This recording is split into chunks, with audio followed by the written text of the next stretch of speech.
ఒక్కసారి కొమ్మూరి గోల్డ్ కి కాల్ చేయండి. తాకట్లో ఉన్న మీ బంగారాన్ని విడిపించి మార్కెట్ ప్రైస్ కి వాళ్ళు కొనుక్కుని మిగతా డబ్బులు మీకు ఇచ్చేస్తారు. అందరికీ నమస్కారం, welcome back to our channel. నేను మీ రమ్య. ఈ రోజు మనతో పాటు హైకోర్టు అడ్వకేట్ మహేష్ బాబు గారు ఉన్నారు. నమస్కారం అండి. నమస్తే.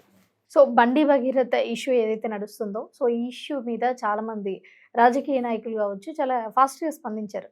అంటే మంగ్లీ ఇష్యూలో ఆ ఇష్యూ బయటకు వచ్చిన తర్వాత 3-4 మంత్స్ అయినా కానీ ఇప్పటి వరకు ఏ రాజకీయ నాయకుడు కూడా బయటకు వచ్చి మాట్లాడలేదు.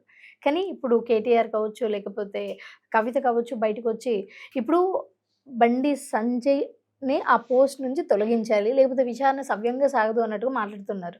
సో దాని మీద అసలు మీరేమంటారు? నిజంగా కొడుకులో లేకపోతే కుటుంబ సభ్యులు ఎవరో తప్పు చేస్తే ఆ పదవి నుంచి పోయి అంత అవకాశం ఉండొచ్చా?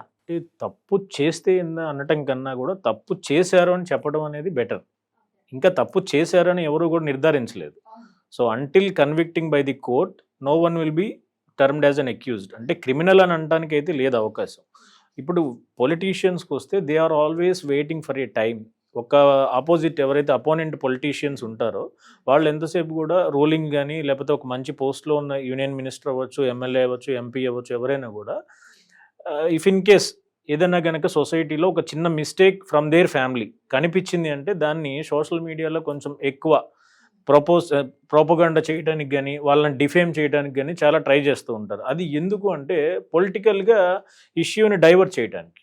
సో ఇక్కడ నథింగ్ బట్ ఏంటంటే normally we're always seeing that ఎవరైతే రూలింగ్ పార్టీలో ఉంటారో వాళ్ళు అపోనెంట్స్ పార్టీ మీద ఎప్పుడు కూడా they are waiting for a right time to defame them. So ఇక్కడ వచ్చేటప్పటికి ఏంటంటే పొలిటీషియన్స్ ఇట్లాంటి ఇష్యూస్ని చాలా టేకింగ్ అడ్వాంటేజ్ ఆఫ్ ఫాల్సిఫికేషన్.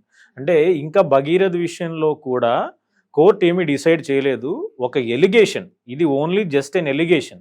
ఆ ఎలిగేషన్ నిజం అవ్వచ్చు, అబద్ధం అవ్వచ్చు. It is 50-50 chances and it should be decided by the investigation officer at first. తర్వాత కోర్ట్ డిసైడ్ చేయాలి ఆ ఏదైతే ఇన్వెస్టిగేషన్లో ఎవిడెన్స్ గ్యాదర్ చేశారో అదంతా కరెక్టా కాదా అని కోర్ట్ డిసైడ్ చేస్తుంది. సో ఈ స్టేజ్లో మనం భగీరథ్ తప్పు చేశాడు లేదా వాళ్ళ ఫాదర్ ఇన్ఫ్లుయెన్స్ చేస్తారా అని చెప్పే పరిస్థితి అయితే ఉండదు. ఎందుకంటే ఆయన ఈ స్టేజ్కి వెళ్ళారు అంటే it not a one day batting type కాదు కదా. ఆయన from the years there is a lot of struggle. ఆయన అంత కష్టపడి ఈ స్టేజ్కి వచ్చారు అంటే it is not an easy thing.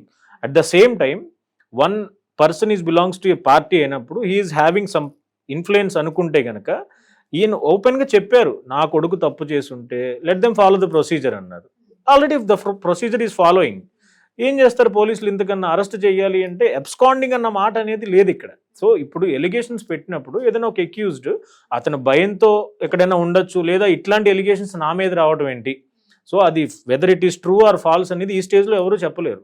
So the public cannot decide. Public అవ్వచ్చు, లేదా ఆపోజిట్ పార్టీస్ అవ్వచ్చు, పొలిటీషియన్స్ అవ్వచ్చు, ఎవరైనా కూడా ఇది ఒక అడ్వాంటేజ్గా తీసుకుని నీ కొడుకు తప్పు చేశాడు, నువ్వు కూడా అదే పార్టీ, సో నువ్వు రిజైన్ చేయి, నువ్వు ఇక్కడి నుంచి రిమూవ్ చేయండి, పార్టీకి మీరు అప్లికేషన్స్ పెట్టండి, ఇతను ఇట్లాంటి వాడిని యూనియన్ మినిస్టర్గా ఉంచకూడదు అంటే చెప్పడానికి లేదు. So until unless the court decided, పోనీ at least if there is any visual things. ఇప్పుడు రీసెంట్గా మనం ఒక సమ్ బీహార్, ఒరిస్సా ఎక్కడో ఒక పొలిటికల్ పార్టీ యొక్క సన్ పబ్లిక్ మీద వ్యాన్ డ్రైవ్ చేశాడు. So there is a video evidence. అతను క్లియర్గా చేశాడు కాబట్టి పార్టీ రిమూవ్ హిమ్. అతను రిమూవ్ చేసిందంటే ఒక అర్థం ఉంది. ఇక్కడ ఏం జరిగింది? ఆ అమ్మాయి she herself interested to come with him. తన ఇంట్రెస్ట్తో వచ్చింది, వెళ్ళింది. సో ఆ వెళ్ళిన దాన్ని వీళ్ళు డిసడ్వాంటేజ్గా తీసుకోవడం అనేసి అడ్వాంటేజ్గా తీసుకుని అతను రిమూవ్ చేయడం అనేది చాలా తప్పు. అతను రిమూవ్ చేయటం అనేది చెయ్యమని చెప్పడం కూడా చాలా తప్పు. Even the party was also having knowledge about it. So ఇదంతా ఏంటంటే ఒక ఫాల్స్ ప్రాపగండా చేశారు అనుకోవచ్చు. దేర్ ఈజ్ నో ఎవిడెన్స్ ఇప్పటికీ కన్ఫర్మ్ చేయడానికి. సెక్షువల్ అసాల్ట్ చేశారు అన్నారు, where is the medical evidence? So here POCSO కేసెస్లో విక్టిమ్స్కి ఒక జరిగిన మెడికల్ ఎగ్జామినేషన్ ప్రొడ్యూస్ చేయకూడదు. It should be in the sealed cover. ఎవరు చెప్పాలి అట్లాంటప్పుడు? Until unless court says. Court చెప్పనంత వరకు కూడా no one will have right to say that he is the criminal. Criminal అంటానికి లేదు. మేబీ అతను దాక్కున్నాడు అంటే హీ మేబీ సమ్వాట్ ఫియర్. అతను భయపడి ఉండొచ్చు, ఇట్లాంటి ఎలిగేషన్స్ నా మీద రావటం ఏంటి అని అనుకోవచ్చు. ఈవెన్ మన ప్రైమ్ మినిస్టర్ గారు వచ్చినప్పుడు కూడా బండి సంజయ్ గారు చెప్పింది ఏంటి? నా కొడుకు తప్పు చేస్తే ప్రొసీజర్ ఫాలో అవ్వండి, కోర్టు ఎట్లా చెప్తే అట్లా డిసైడ్ అవుతాను. వచ్చాడు, అతన్ని అరెస్ట్ చేశారు, అరెస్ట్ చేసి అతను జ్యుడిషియల్ కస్టడీకి ఇచ్చారు. ఇంకేం ప్రొసీజర్ ఫాలో అవ్వాలి? ఇక్కడ ఫైనల్గా డిసైడ్ చేయాల్సింది కోర్టు. ఆ కోర్టు డిసైడ్ చేసిందా లేదా అనేది ఇప్పుడు ఈ స్టేజ్ కాదు చెప్పడానికి. సో దాన్ని బేస్ చేసుకుని బండి సంజయ్ గారు ఇన్ఫ్లుయెన్స్ చేస్తారు, వాళ్ళు ఇట్లాగా ఎవిడెన్స్ని ట్యాంపర్ చేస్తారు అని చెప్పడం అనేది చాలా తప్పు. సో అంటే లీగల్ పరంగా కూడా లాస్ పరంగా కూడా ఏమైనా చూసుకున్నట్లయితే ఏదైనా మంచి పెద్ద పొలిటికల్ లీడర్ ఏదైనా వాళ్ళ ఫ్యామిలీలో తప్పు జరిగింది అంటే ఇట్లా పార్టీ నుంచి రిమూవ్ చేసేలాంటి లాస్ కూడా లేవంటారు. లాస్ అనేది ఏంటంటేనమ్మా, if there is clear evidence, అంటే అదే చెప్తున్నాను ఇందాక కూడా వీడియోగ్రఫీ ఉన్న దాని గురించి లేని దాని గురించి చెప్పింది అదే. When there is a direct evidence, అంటే మన కళ్ళతో మనం చూడటం లేదా వీడియో క్లిప్ వీడియో ఫుటేజ్ ఉంటే గనక దాన్ని మనం మార్చలేం.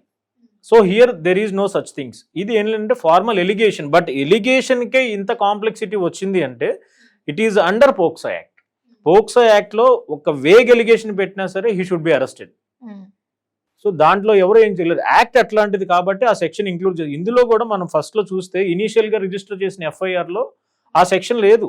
1 day ఆఫ్టర్ తర్వాత ఆ సెక్షన్ ఇంక్లూడ్ చేయాల్సి వచ్చింది. ఎందుకు ఇంక్లూడ్ చేశారంటే అతనికి 41A కానీ స్టేషన్ బెయిల్ కానీ ఇవ్వకూడదు అన్న ఆలోచనతో ఆల్టరేషన్ చేసి ఉండొచ్చు. ఆల్టరేషన్ ఎవరి ప్రెజర్తో చేశారు అనేది it should be decided by the investigation officer. He has to show ఎందుకు ఆల్టరేషన్ చేయాల్సి వచ్చింది. ఇఫ్ ఇన్ కేస్ ఫస్ట్ ఇచ్చిన కంప్లైంట్లో కనుక ఫిజికల్ అసాల్ట్ లేదా కంటిన్యూస్ ఫ్రీక్వెంట్లీ ఆ అమ్మాయిని కనుక ఇలా ఇంటిమెసీ చేసి ఉంటే ఆ బేసింగ్ అండ్ ఫస్ట్ కంప్లైంట్ ఈ సెక్షన్ ఎందుకు ఇంక్లూడ్ చేయాల.